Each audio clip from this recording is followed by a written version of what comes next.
이제 10월 23일 금요일 새벽 기도회를 시작하겠습니다.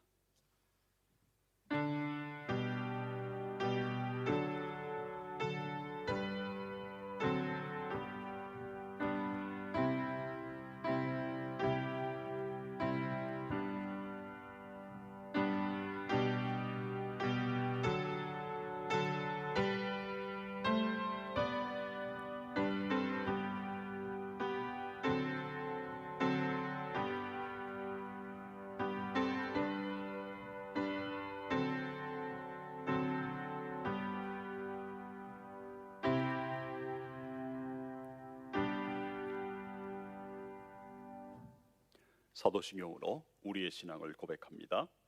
나는 전능하신 아버지 하나님 천지의 창조주를 믿습니다. 나는 그의 유일하신 아들 우리 주 예수 그리스도를 믿습니다. 그는 성령으로 잉태되어 동정녀 마리아에게서 나시고 본디오 빌라도에게 고난을 받아 십자가에 못 박혀 죽으시고 장사된 지 사흘 만에 죽은 자 가운데서 다시 살아나셨으며 하늘에 오르시어 전능하신 아버지 하나님 우편에 앉아 계시다가 거기로부터 살아있는 자와 죽은 자를 심판하러 오십니다. 나는 성령을 믿으며 거룩한 공교회와 성도의 교제와 죄를 용서받는 것과 몸의 부활과 영생을 믿습니다. 아멘. 우리 찬송가 586장 부르겠습니다. 586장입니다.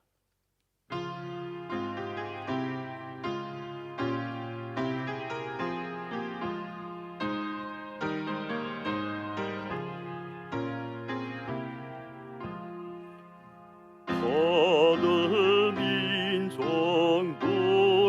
누구에게나 결단할 때 있나니 참과 거짓 싸울 때에 어느 편에 설 건가 누가 주신 세모표가 우리 앞에 보이니 빛과 어둠 사이에서 선택하며 살리라. 고상하고 아름답다 진리 편에 서는 일 진리 위에 억압받고 명예히 이뤘고 새 시대는 새 사명을 용감한 자 굳세게 낙심한 자 돌아오는 그날까지 서리라. 순교자의 빛을 따라 주의 뒤를 쫓아서 십자가를 등에 지고 한만 향해 가리라. 새 시대는 새 사명을 우리에게 주하니 진리 따라 사는 자는 전진하리 언제나. 악이 비록 성하여도 진리 더욱 강하다. 진리 따라 사 나갈 때 어려움도 당하리 우리 가는 그 앞길에 어두운 장막 덮쳐도 하나님이 함께 계셔 항상 지켜 주시리.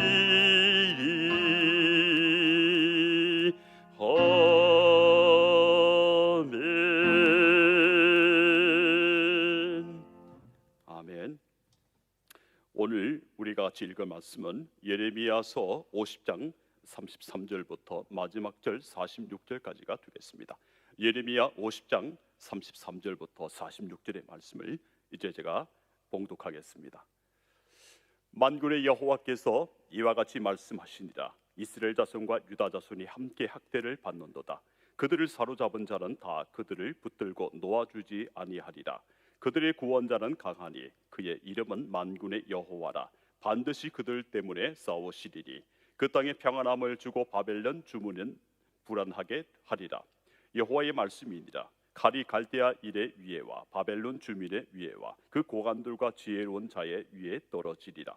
칼이 자랑하는 자의 위에 떨어지리니 그들이 어리석게 될 것이며 칼이 용사의 위에 떨어지리니 그들이 놀랄 것이며 칼이 그들의 말들과 병거들과 그들 중에 있는 여러 민족의 위에 떨어지리니 그들이 여인들 같이 될 것이며 칼이 보물 위에 떨어지리니 그것이 약탈되리라. 가뭄이 물 위에 내려 그것을 말리리니 이는 그 땅이 조각한 신상의 땅이요 그들은 무서운 것을 보고 실성하였음이니라. 그러므로 사막의 들짐승이 승냥이와 함께 거기에 살겠고 다조도 그 가운데에 살 것이요 영원히 주민이 없으며 대대에 살 자가 없으리라. 여호와의 말씀이니라. 하나님께서 소돔과 고모라와 그 이웃 성읍들을 뒤엎었듯이 거기에 사는 사람이 없게 하며 그 가운데 머물러 사는 사람이 아무도 없게 하시리라. 보라, 한 민족이 북쪽에서 오고 큰 나라와 여러 왕이 충동을 받아 땅 끝에서 일어나리. 그들은 활과 투창을 가진 자라. 잔인하여 불쌍히 여기지 아니하며 그들의 목소리는 바다가 설레임 같도다. 딸 바벨론아, 그들이 말을 타고 무사같이 각기 내 앞에서 대열을 갖추었도다. 바벨론의 왕이 그 소문을 듣고 소원이 약하여지며 고통에 사로잡혀 해산하는 여인처럼 진통하는도다. 보라, 사자가 요단의 깊은 숲에서 나타나듯이 그가 와서 견고한 초수를 칠 것이라. 내가 즉시 그들을 거기에서 쫓아내고 택한 자를 내가 그 자리에 세우리니 나와 같은 자 누구며 출두하라고 나에게 명령할 자가 누구며 내 앞에 설 목자가 누구냐. 그런즉 바벨론에 대한 여호와의 계획과 갈대아 사람의 땅에 대하여 품은 여호와의 생각을 들으라. 양떼의 어린 것들을 그들이 반드시 끌어가고 그들의 초장을 황폐하게 하리니 바벨론이 약탈당하는 소리에 땅이 진동하며 그 부르짖음이 나라들 가운데에 들리리라 하시도다. 아멘. 기도하겠습니다. 주님, 평생을 두고 빌고 빌어도 다 이루지 못할 소망을 저희들은 가지고 삽니다. 비록 그것들이 다 이루어지지 않는 것이라고 해도 그런 마음을 가지고 세상을 살아가는 사람은 복된 사람인 줄 믿습니다. 이 시간 복된 생수의 말씀을 허락하시옵소서. 예수 그리스도 이름으로 기도합니다. 아멘. 먼저 제가 오늘의 말씀을 요약을 해드리겠습니다. 만군의 하나님이 학대받는 이스라엘과 유다 자손을 위하여 싸우십니다. 바벨론에는 칼과 가뭄을 내리십니다. 그리고 그 땅에, 바벨론 땅에 더 이상 사람이 살 수 없도록 그렇게 만드십니다. 활과 투창으로 무장한 잔인한 사람들이 북쪽과 땅 끝에서 일어나서 이 바벨론을 칩니다. 그리고 이 바벨론이 부르짖는 소리가 온 나라를 진동시킬 것이라는 그런 내용으로 되어 있습니다. 여러분, 이 바벨론이 이스라엘과 유다 자손을 포로된 그 사람들을 어떻게 했습니까? 포로로 잡아간 이스라엘과 유다 백성을 학대했습니다. 그리고 경제적으로도 이 바벨론은 그들을 통해서 이익을 챙겼습니다. 그래서 33절에 보니까 학대를 받는도다라는 단어에 담긴 뜻이 바로 그런 것입니다.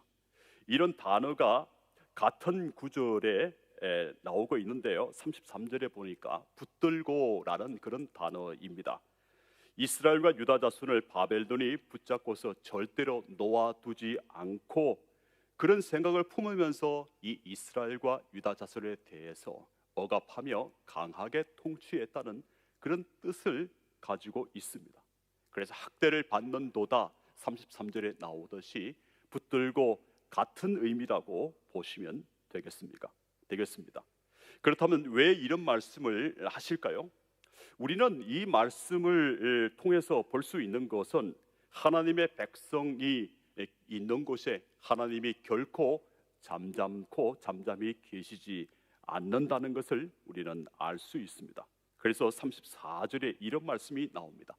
그들의 구원자는 강하니 그의 이름은 만군의 여호와라. 반드시 그들 때문에 싸우시리라고 그렇게 말씀하고 있습니다. 제가 다시 읽어드리겠습니다. 34절입니다. 그들의 구원자는 강하니 그의 이름은 만군의 여호와라. 반드시 그들 때문에 싸우시니라고 그렇게 말씀하고 있습니다. 여러분, 역사를 보면 그 나라가 강하다고 해서 그 나라가 역사 속에서 계속 존속하는 것이 아니라는 것을 봅니다.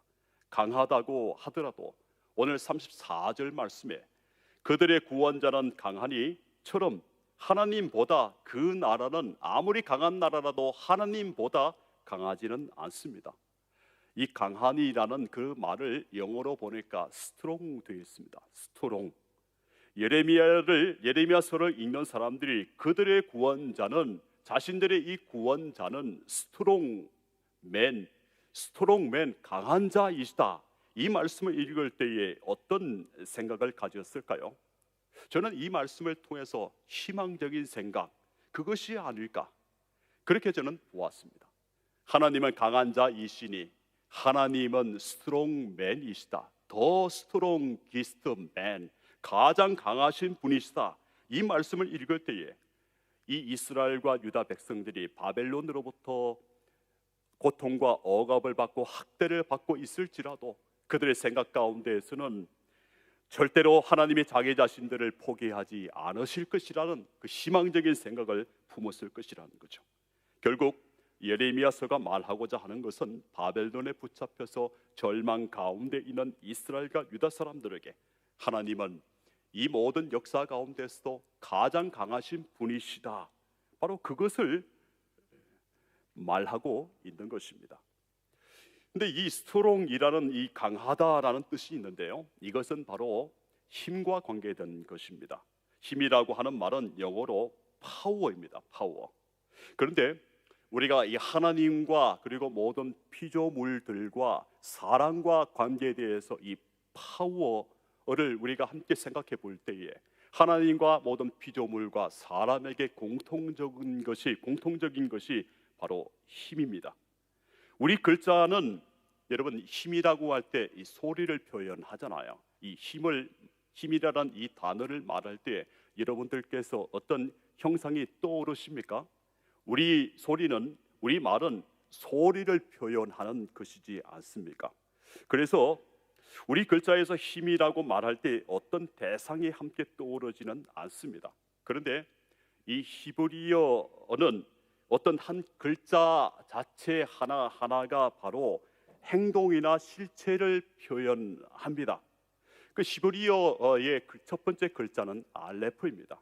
제가 뽑아가지고 왔는데요, 바로 이 보이시듯이 이것이 바로 알레프입니다. 알레프, 꼭 X같이, 영어에서 보는 X같이 그렇게 보입니다.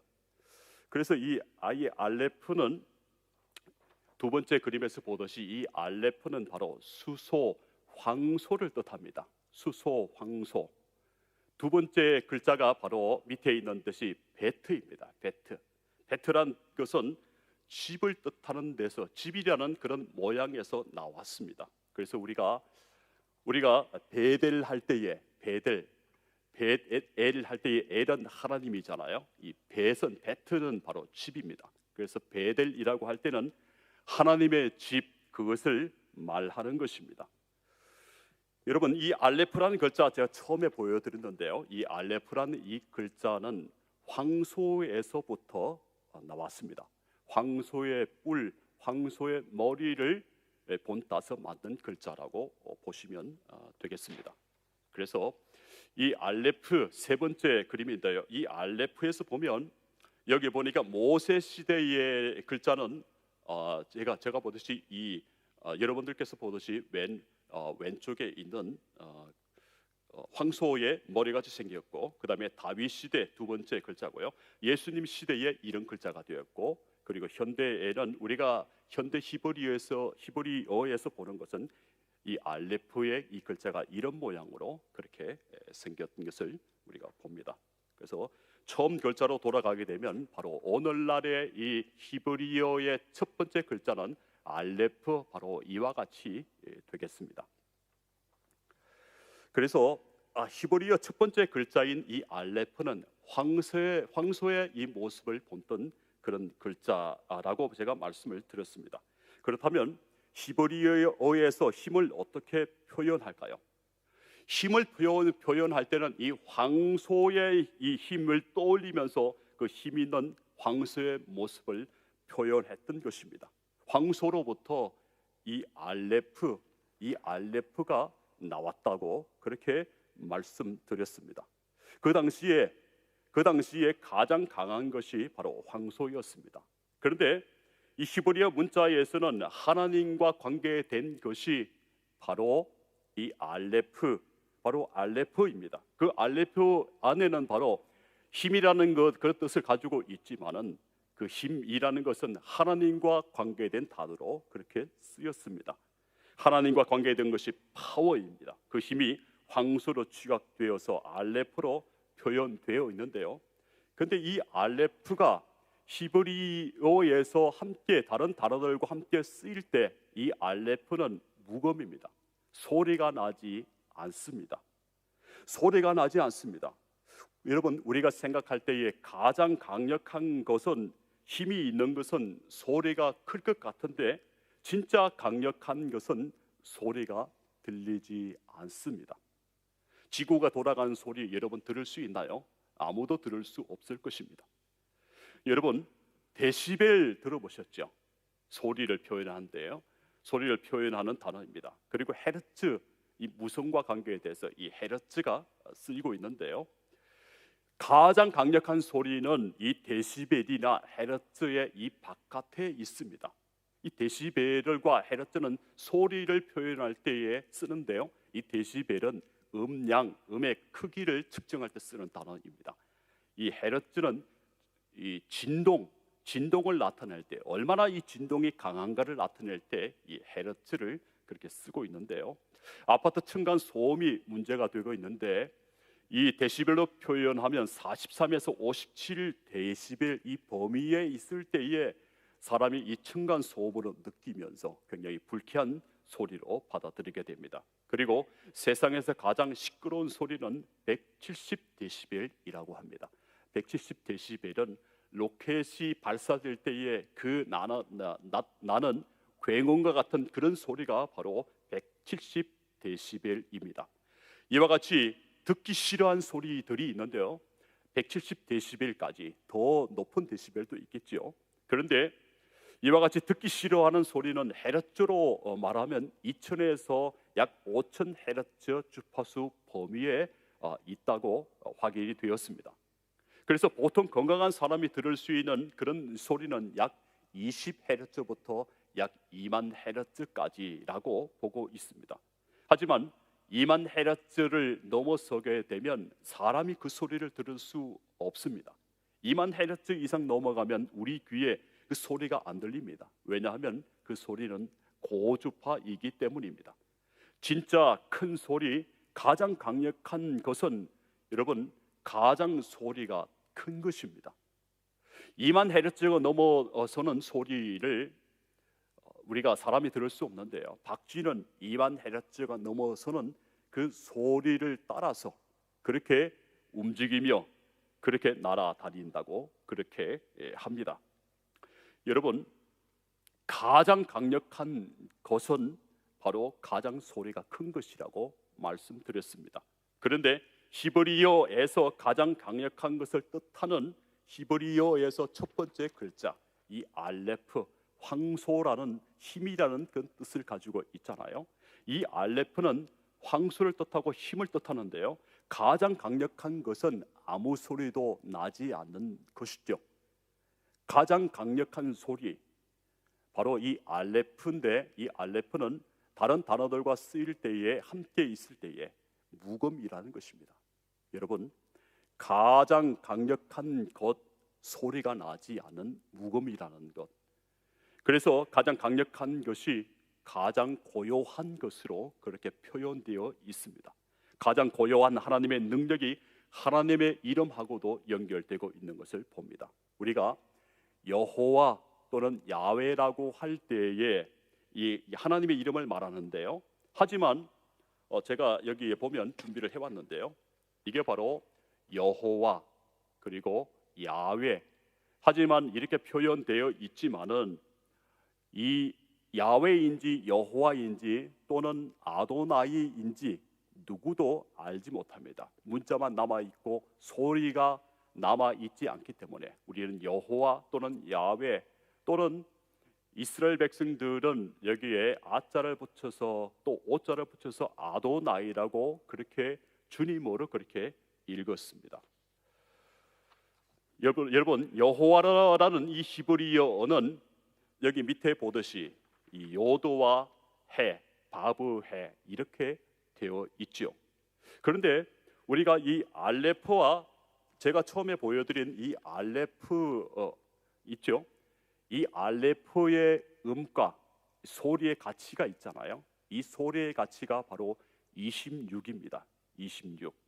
그리고 또한 함께 제가 좀 전에 같이 살펴보았던 이 여호와 또는 야훼라는 이 히브리어 단어의 음과 이 가치가 바로 소리의 이 가치가 바로 26입니다. 우리가 알고 있듯이 이 네로라는 이름이 바로 666이라고 표현되었잖아요. 그와 같이 히브리어에는 각각에 대해서 같이 합쳤을 때에 그 이름을 그 단어를 볼 때에 소리의 가치로 환산할 수가 있었습니다.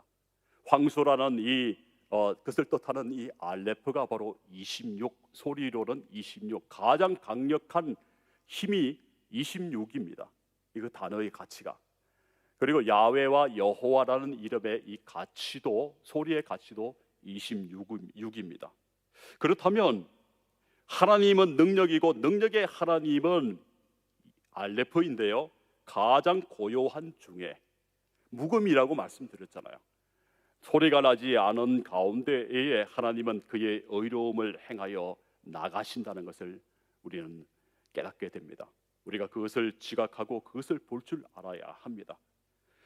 여러분, 숲에서 큰 나무가 쓰러지는 소리는 크게 들립니다. 하지만 숲에서 나무가 자라는 소리는 더 크게 들릴 수 있지만 들리지 않습니다. 하나님이 하시는 일이라는 것은 바로 그렇습니다. 큰 나무가 쓰러지는 소리와 숲에서 나무가 자라는 소리 중에서 어느 것이 더 큰 소리일까요? 들리지 않지만 나무가 자라는 소리가 분명히 더 큰 소리입니다. 하나님의 일은 바로 그런 것입니다. 들리지 않은 가운데서도 하나님은 일하고 계시다는 것을 우리는 봅니다. 들리지 않는 가운데서도 하나님은 그 힘을 사용하십니다. 누구를 위해서 사용하실까요? 바로 우리를 위해서, 천하 만물을 위해서. 들리지 않는 소리 가운데서도 하나님은 그 힘으로 일하고 계시다는 것을 우리는 알 수 있습니다. 이제 제가 말씀을 맺겠습니다. 34절의 말씀인데요, 그들의 구원자는 강하니 그의 이름은 만군의 여호와라, 반드시 그들 때문에 싸우시리니라고 하고 있습니다.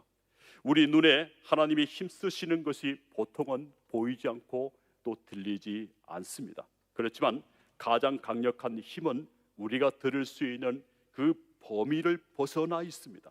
하나님의 힘이라는 것, 또 하나님의 힘을 통해서 나오는 하나님의 소리도 마찬가지입니다. 그렇습니다. 그렇다면 우리 귀에 안 들리고 우리 눈에 안 보여도 하나님이 잠자코 계시다라는 것은 아니라는 것을 우리가 알아야 하겠습니다. 그것을 알고 있었던 이스라엘과 유다는 이 예레미야의 이 말씀을 듣고 힘을 얻으며 절망을 헤쳐나갔던 것이 분명합니다. 오늘을 살아가는 저와 여러분도 이런 하나님의 이 힘이 말씀으로 표현된 34절의 말씀처럼 그들의 구원자는 강하시니 그의 이름은 만군의 여호와라는 이 말씀을 믿으며 인내하며 그렇게 살아가시는 저와 여러분 되기를 원합니다. 기도하겠습니다. 주님, 여자가 신부의 옷을 입으면 모든 세상이 새롭게 보이듯이 저희들도 하나님의 말씀의 옷을 입고 하나님이 이 세상에서 가장 강하신 분이심을 믿고 나아가게 하옵소서. 그리하여 지치기 쉬운 시대에도 하나님의 그 힘으로서 우리를 도우실 것을 믿을 수 있는 마음을 성령께서 주시기를 바라오며 예수 그리스도 이름으로 기도합니다. 아멘.